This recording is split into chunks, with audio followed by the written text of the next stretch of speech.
Құрметті әріптестер, біздер бастаймыз. Әріптестермен байланысқа шығамыз. Қазір бізге ең бірінші байланыс Mobi Editor Bandicam платформасы арқылы мұғалімдердің жіберген материалдарын қосамыз. Мен сөз кезегін Әйтеке би ауданының мұғалімі Саламатқа және Шалқар ауданының қазақ тілі пәнінің мұғалімі Жанарға бергім келіп отыр. Жанарды тыңдап көрейік. Қайырлы күн, құрметті әріптестер, вебинарға қатысып отырғаныма өте қуаныштымын. Мен Нысанбаева Жанар Темірханқызы, Ақтөбе облысы, Шалқар қаласы, Әліби Жангелдин атындағы жалпы орта білім беретін мектептің қазақ тілі мен әдебиеті пәні мұғалімімін. Мен сіздермен қазіргі уақытта болып жатқан жағдайға байланысты жүргізіліп жатқан қашықтықтан оқыту тәжірибемен бөліскім келіп отыр.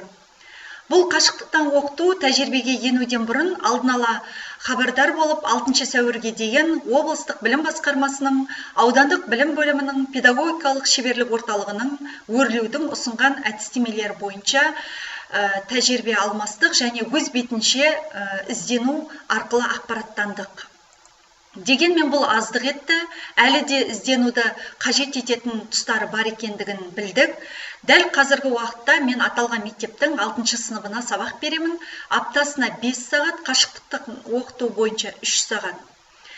Пән бойынша әрбір сабақтың тақырыбын оқушыға бағытталған оқу мақсатымен орындауды көздеп отырмын. Себебі оқушыларды оқу жылының аяғындағы жиынтық бағалауға жақсы алып келуді мақсат еттім.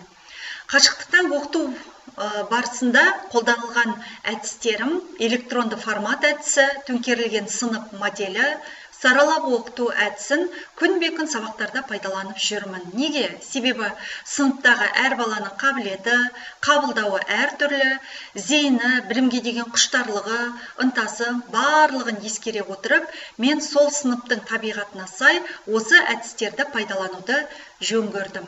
Енді қашықтықтан оқыту болғандықтан біздерге платформа сервистерді дұрыс пайдалану керек болды. Білімленд KZ, әмбебап білім беру платформасы, күнделік KZ, Дарын, Classroom секілді платформаларда басқа әріптестерім секілді мен де пайдаландым.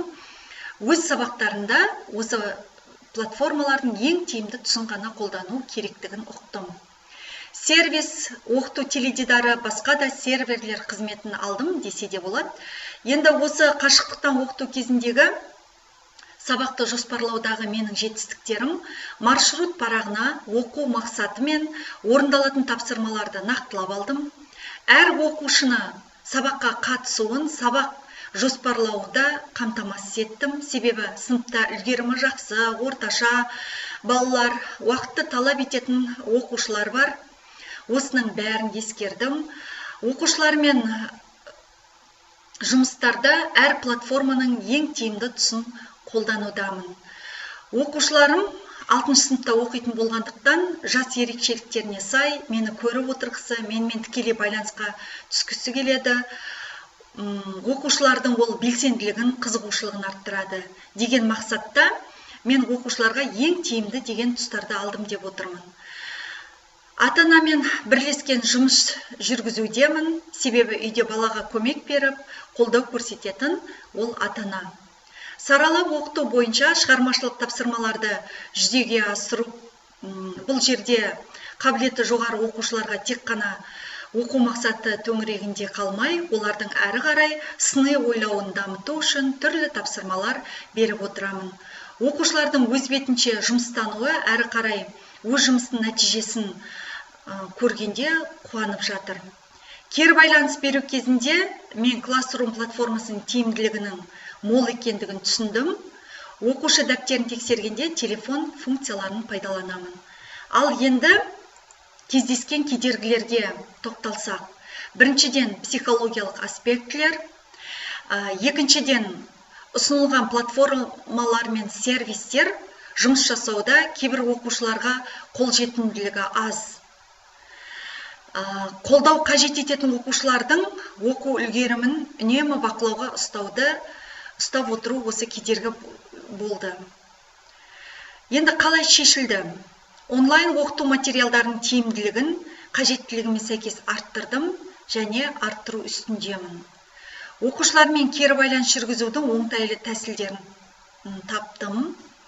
оқушылардың қызығушылықтарын арттыратын жұмыстар сабақ кезінде, сабақтан тыс уақытта ұйымдастырып, ол балалардың пәнге деген, сабаққа деген ынтасын арттыруға септігім тиюде. Енді әрі қарай мен өзімді дамытып, ақпараттық коммуникация технологияларды оқытуда қолдану шеберлігімді арттырамын деп отырмын. Себебі осы қашықтықтан оқыту барысында мен әлі де акты жайында даму керектігін, әр мұғалімнің жетпес тұстары бар екендігін өзім арқылы біліп отырмын. Және де оқушылардың білім алуға қызығушылығын онлайн тәсілдерді қолдану арқылы қалыптастыруды нақты жолға қоямын. Әріптестермен жинақтаған қашықтықтан оқыту кезіндегі тәжірибелерімен бөлісемін. Ғаламторды пайдалануда лайфхактар жиынтығын тәжірибеме енгіземін.